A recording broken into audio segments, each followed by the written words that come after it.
palabra contra quien sea de una vez. Así sepas que rompe nubes, échala. Tu palabra por dentro quema y te da sed. Es mejor perder el habla que temer hablar. Bien, Rubén Sardoya nos ha dado una clase magistral del problema del Estado, cómo lo entendió Marx, cómo lo entendió Lenin, la experiencia concreta de la Revolución Soviética. Yo lo corté un poco cuando estaba hablando de la Revolución China, la experiencia china. Es probable que te puedas robar unos minuticos para redondear eso allí también. Y quisiéramos además, a la luz de lo que ha sido la historia contemporánea, ver qué nuevos elementos hay, digamos, que incorporar a la teoría del Estado. Recientemente yo estuve leyendo un trabajo de Álvaro García Linera, el vicepresidente de Bolivia, donde él intenta hacer esto, ¿no? Recoger, digamos, los elementos de la teoría marxista del Estado, pero además incorpora el papel de lo cultural actualmente, del poderoso aparato mediático que habría que destruir también y sustituir por otros elementos culturales. Habla de que el Estado no solamente es una maquinaria de dominación, sino que expresa una correlación de fuerzas. Bueno, quisiera ver tus opiniones sobre estas cosas. No, yo creo que, a ver, no hay nunca nada más riesgoso que el triple salto mortal entre la teoría clásica y la realidad. La historia, como decía Goethe, la realidad es siempre verde en tanto el árbol de la teoría, el árbol de la realidad es siempre verde en tanto el árbol de la teoría es gris, y hay que enriquecerlo. Yo a veces hasta me he preguntado, cuando pienso en el Estado imperialista de hoy, ¿ese Estado es un representante de los intereses de toda la burguesía? Y me he respondido que no. Ese Estado ya no es un representante de los intereses de toda la burguesía. Particularmente del capital financiero. Del ¿no? capital financiero transnacional. Así ese es. Estado ya no, ese Estado está para legislar y garantizar las condiciones de la reproducción del capital financiero transnacional. Pero en este Estado participan muchas fuerzas. Hay muchas correlaciones de fuerza y tenemos... Pero eso es lógico, porque si estamos conscientes que en el mundo de hoy la economía ficticia es muchas veces superior a la economía real, pues los que controlan esa economía ficticia, que es el capital financiero, tienen que ser los que dominan el Estado. Han secuestrado el Estado, han convertido en el Estado un garante de la reproducción de las condiciones para su reproducción esencialmente ficticia y para la rotación transnacional del capital de los grandes monopolios transnacionales. La definición general es válida. Y si el mundo cambia, no quiere decir que la definición no sirva. Nosotros tenemos que movernos con el mundo y tenemos que ir enriqueciendo la definición, porque la realidad no se mantiene en un agua estática, sino sufre procesos, cambios de metamorfosis, de transformación, etcétera, etcétera. Y en cualquier sociedad siempre existen correlaciones de fuerzas políticas que encuentran una expresión en las diferentes instituciones políticas, en particular en el Estado. Ese Estado, incluso este que estamos hablando, digamos, el Estado norteamericano, el Estado de la burguesía transnacional, eminentemente especulativa y financiera norteamericana. Sin embargo, ahí hay representación de la pequeña burguesía, ahí hay representación de distintos sectores de las clases medias, ahí hay representación de la aristocracia obrera corrupta. Son distintos aparatos con que cuenta el Estado para ejercer su dominación, que en determinadas condiciones históricas entran en un tejido muy complejo de intereses. Lo que yo pienso que nosotros nunca debemos perder de vista el elemento formador del sistema, el que articula el sistema, el elemento fundamental que le da coherencia al sistema y que ejerce su predominio sobre los restantes elementos. Y eso es lo que le da una naturaleza de clase al Estado. Me parece muy interesante y pienso que se amerita siempre un enriquecimiento permanente del pensamiento. Sobre la Revolución China, yo creo que yo creo que hay que volver una y otra vez sobre lo ocurrido con la Revolución Cultural. Eso no se puede obviar. Y me parecía evidente que el comandante Chávez estaba estudiando esos procesos. No me cabe la menor duda. Basta ver que está recomendándole a su equipo ejecutivo la lectura de lo que Mao escribía en un proceso que a la larga fracasó. Tiene miles de explicaciones, pero que debe ser estudiado y que al mismo tiempo expresa un problema fundamental que se nos ha presentado a todas las sociedades que hemos tratado de emprender el camino de la construcción socialista.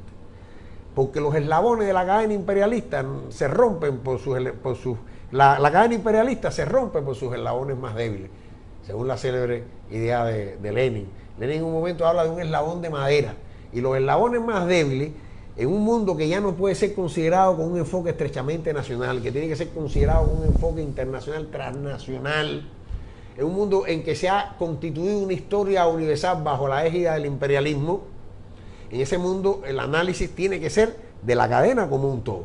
Y esa cadena se ha partido de sus eslabones débiles. Se partió en Rusia, se partió en Vietnam. Hay que ver lo que era Vietnam en el momento en que Ho Chi Minh estaba organizando el Partido Comunista. La epopeya de Vietnam es una epopeya que merece todo tipo de estudio, de todo punto de vista. Hay que ver lo que era China, la misma revolución cubana, los empeños de la propia Venezuela para una transición socialista.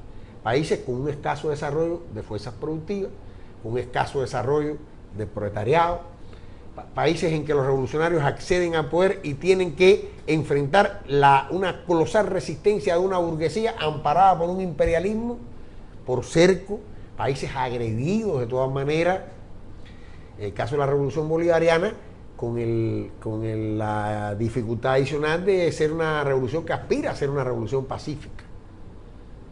Aspira a la gigantesca creatividad histórica, porque sería una gigantesca creatividad histórica, eso no se ha visto. Una revolución pacífica en un país petrolero. En un país petrolero. Pero jamás se ha visto una revolución pacífica triunfante.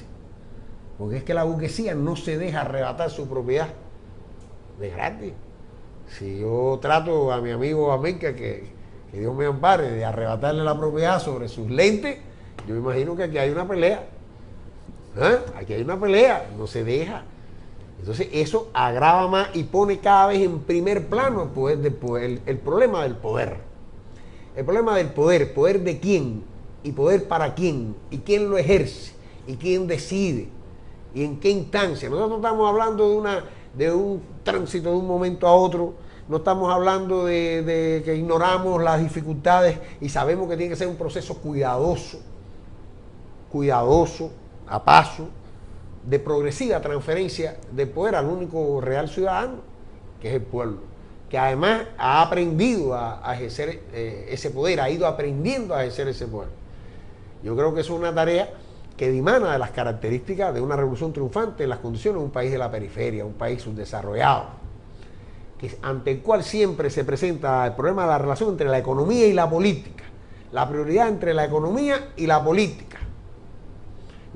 Verse en la necesidad de un desarrollo de las fuerzas productivas, porque si no, como decían Marx y Engels en el primer... Tarea que no hizo nunca la burguesía venezolana, ¿no? No la hizo nunca en el caso de Venezuela, la burguesía venezolana, ni la burguesía en ninguno de los países de revoluciones triunfantes, eran todas burguesías débiles y dependientes de los países capitalistas desarrollados. En el caso nuestro, muy metida en la parte financiera y muy parasitaria del Estado también.